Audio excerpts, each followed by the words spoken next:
Xin chào mọi người, ngày hôm nay Lưu được về quê thăm nhà nên hôm nay bố dẫn Lưu đi chặt măng. Hôm nay Lưu muốn giới thiệu cho các bạn mọi người cùng xem măng nhà Lưu đây này.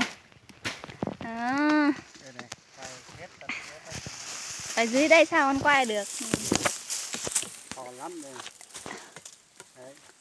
Cái măng đây là gọi là măng gì nhỉ bố? Măng lơ ô.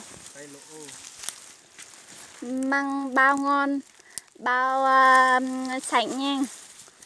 Bạn nào muốn ăn măng nhà Lưu thì nhắn tin cho Lưu nhá, gọi điện cho Lưu nhá. Lưu sẽ nhật ship, free ship.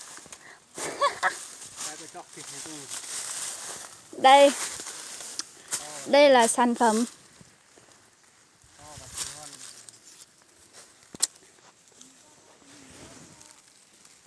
Tí nữa Lưu sẽ bóc vỏ cho mọi người xem rồi. Bên trong nó không có nhỏ giống như cái măng khác.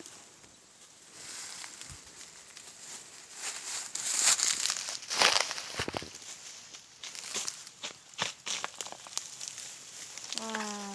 Đây. To phết.